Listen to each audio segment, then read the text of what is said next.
Hey YouTube, day 2 here of my own little personal 30-day YouTube live stream challenge.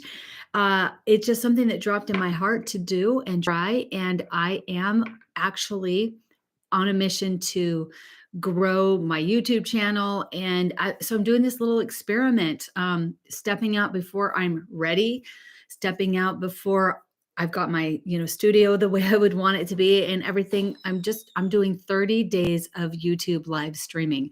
So today I want to ask you a question. Have you ever found yourself in a position where you launched out into something, you made an investment of some kind in your business, in yourself, in a situation, and you didn't see the results you were hoping for or that you envisioned when you first embarked on this challenge? Well, there's this idea that continues to roll around inside of me. It's called taking ownership, right? And actually, that's what I'm naming my podcast that I'll be launching on YouTube this year, Taking Ownership.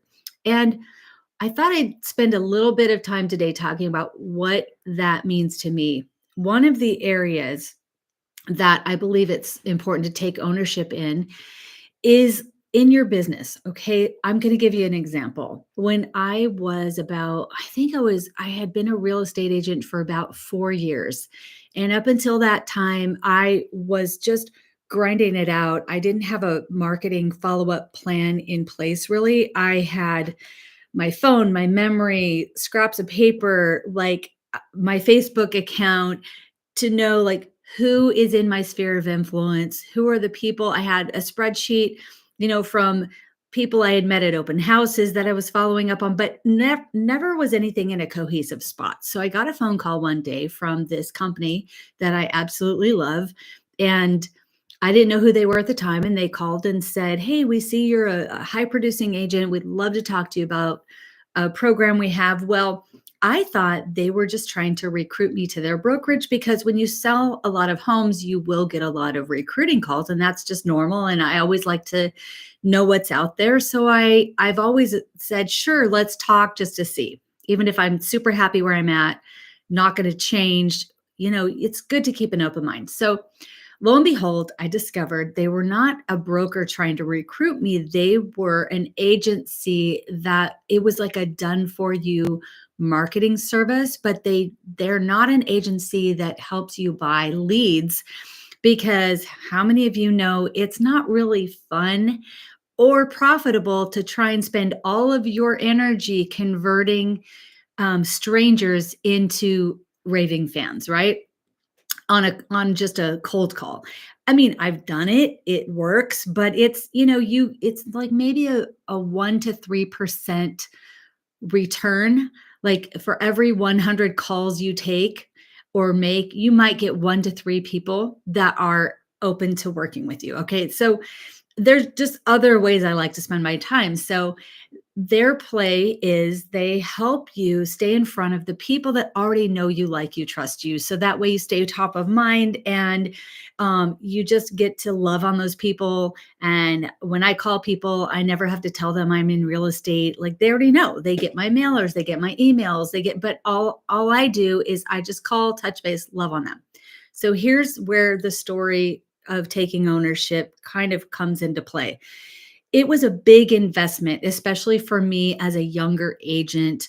I was at the time, I think, selling about 15 homes a year, which is pretty good. It's still well above the natural national average. It's top 15% in my marketplace, all that, but that's not a ton of homes. Okay.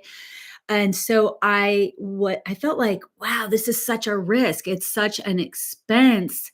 But I weighed it out this way. I could either hire someone and I would have to pay them a lot more money to do the same things for me that this company is going to charge me for. And this company has the same, fully aligned in the kind of mindset I was going for. And they could do it for less than half of what it would cost me to hire someone to do this for me. So here's how I decided whether or not I was going to say yes. I knew how much effort already it would take for me to go find 1 or 2 new clients. And I decided 3 extra additional closings, 3 additional transactions per year would cover the cost of my investment. And I asked myself, do can I go make 3 extra transactions happen even if what they're doing for me brought 0 results? Could I go find 3 more clients and close 3 more sales? And I just thought, yeah, I know how to do that. I know how to go find more clients and I know exactly what to do, how long it will take me, the work involved. So, am I willing? Now, I'm not betting on them, that company that I was going to pay to do all my marketing, but I am betting on myself, right? So that's taking ownership. Some people would make that investment, and if they don't get the return that they were hoping for, they would just blame that company. But when you take ownership, you're not looking at anyone else to bring the results that you desire. Anything you do, you're like, well, that's going to be a bonus because I wanted to do that anyway. I would have to hire someone to do that anyway, or do it myself, which I wasn't doing it, even though I wanted it to be done. So that's taking ownership of your own results. I wasn't thinking I'm banking on them. I was banking on myself. When you take ownership, you bet on yourself and you decide that, if the results don't come, it's no one else's fault. It's no one else's responsibility. You have the business you decide to have. You have the results you decide to have. Now, can other external forces beyond anyone's control ever come into play? Absolutely. I mean, remember what happened in 2020? That changed a lot of things for a lot of businesses, including real estate agents. So, yeah, there can always be external forces. However, even in the middle of that, there's always a way to pivot and adjust.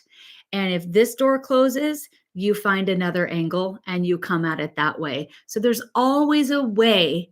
So, it's on you. You get to take ownership of your own results.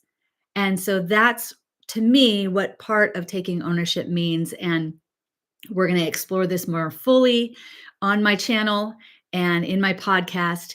And so today, I just wish you well. I'm going to see you tomorrow. Here's my little calendar I made. And so I checked off yesterday. I'm going to check off today. We're going to do 30 days of YouTube live streams. If you have a YouTube channel and you want to do this experiment with me, come on, let's do it together. Type your channel in the comments. Now, yesterday, I think I had 6 views on my first 30-day challenge video. Woohoo! Big whoop, right? If you're viewing this, can you help the experiment by doing a thumbs up and leave a comment? Just say, hey, I see you, because it'll be fun to see what happens by the end of this 30 days. All right. Have a great day. See you tomorrow.